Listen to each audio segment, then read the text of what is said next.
प्यारे बच्चों, आज पढ़ेंगे आप प्रगतिवादी काव्य। छायावाद के बाद प्रगतिवादी। थोड़ा समझ लीजिए।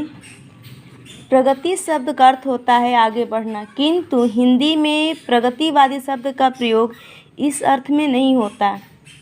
जो विचारधारा राजनीतिक क्षेत्र में साम्यवाद या मार्क्सवाद कहलाती है, वही साहित्य के क्षेत्र में प्रगतिवाद के नाम से जानी जाती है। इस प्रकार हम कह सकते हैं कि साम्यवादी विचारधारा के अनुरूप लिखी गई कविता ही प्रगतिवादी कविता है।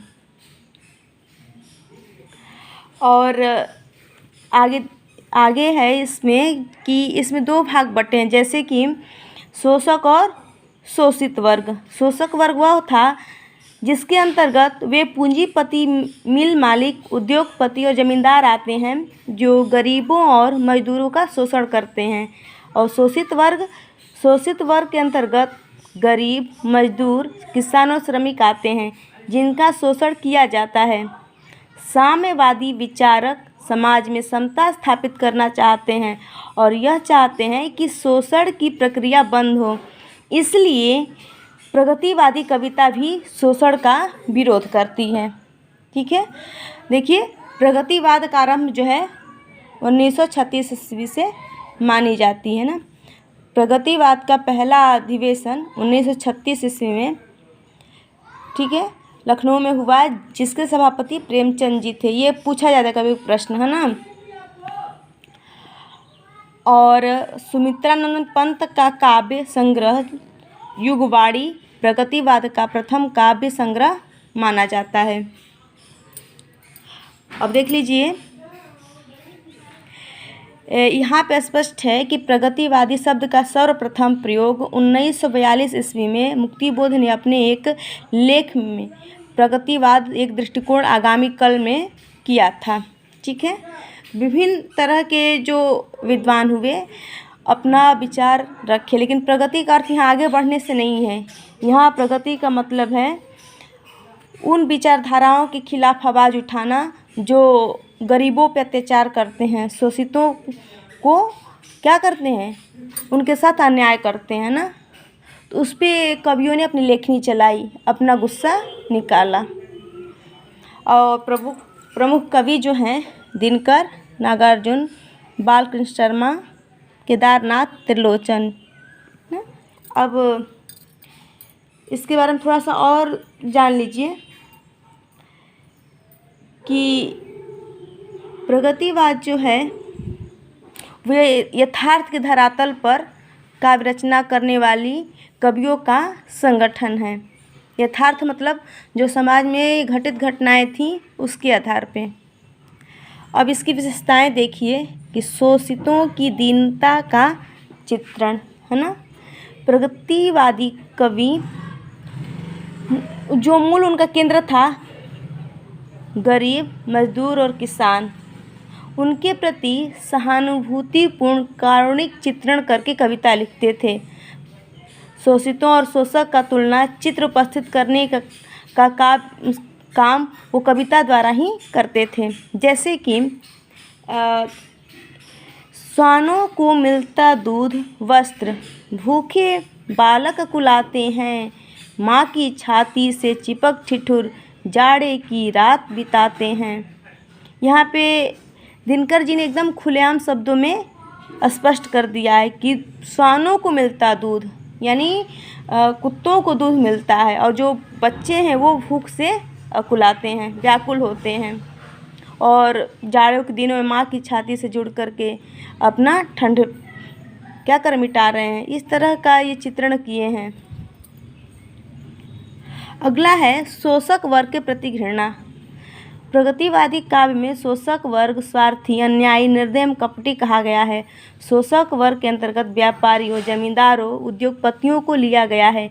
ये लोग स्वार्थ सिद्धि के लिए पूंजीवादी व्यवस्था बनाए रखना चाहते हैं, और जब तक पूंजीवादी व्यवस्था बनी रहेगी तब तक शोषण का अंत असंभव है। प्रगतिवादी अब इस व्यवस्था को भंग कर देना चाहते हैं और कहते हैं कि हो यह समाज चिथड़े चिथड़े, हो यह समाज चिथड़े चिथड़े, शोषण पर जिनकी नींव पड़ी, है ना, शोषण पर जिनकी नींव पड़ी। तो जो समाज चिथड़ा चिथड़ा हो जाए, जो जिनका नींव क्या है, शोषण पे है, गरीबों और मजलूमों पे अत्याचार का है ना। अगला है क्रांति की भावना। ठीक है, सामाजिक समता के लिए मार्क्सवाद में क्रांति का समर्थन किया गया है। प्रगतिवादी कवियों ने भी प्राचीन परंपराओं का समूल विनाश क्रांति के द्वारा ही संभव माना है। वह चाहता है कि पूंजीपतियों के गगनचुंबी महल भूमिसात हो जाएं और सबको न्याय मिल सके। प्रगतिवादी कवि ने हिंसा को उचित ठहराया है, क्योंकि काटो काटो काट कर लो, साहित्य और कुसाहित्य क्या है, मारो मारो हंसिया, हिंसा और अहिंसा क्या है। यानी मारो मारो हंसिया, हंसिया हथौड़ा आप देखे होंगे, ये आप मार्क्सवादियों का चिन्ह भी होता है झंडा पे। मार्क्सवाद की प्रधानता, है ना।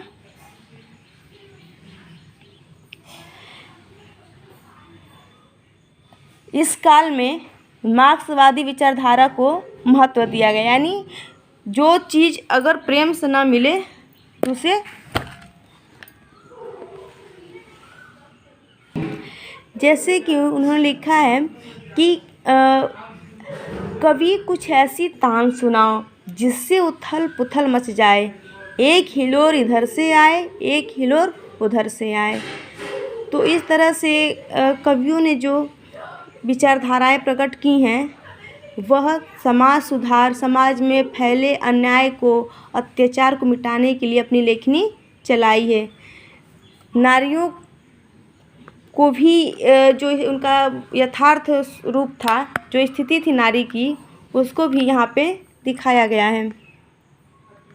जैसे कि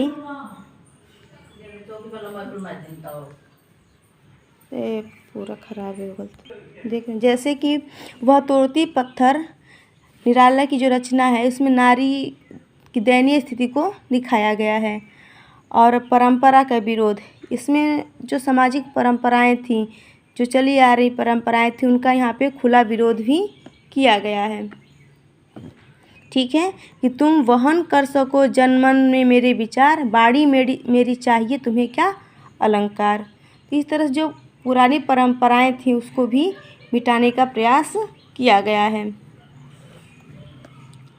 रामधारी सिंह दिनकर की रचना रेणुका, हुंकार, रसवंती, कुरुक्षेत्र, नागार्जुन, युगधारा, सतरंगी पंखों वाली। नवीन की रचना है कुकम, क्वासी, हम बिस्पाई जन्म। केदारनाथ की रचना है, देखिए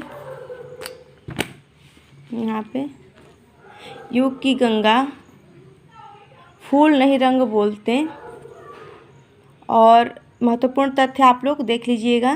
पत्र पत्रिकाएं हैं, पत्र देखिए, धर्मयुग धर्मवीर भारती द्वारा हंस, प्रेमचंद जी द्वारा गंगा, कमलेश्वर द्वारा वसुधा हरिशंकर परसाई, और सारिका है कमलेश्वर। इस तरह से इस समय विभिन्न पत्र पत्रिकाओं का भी संपादन हुआ।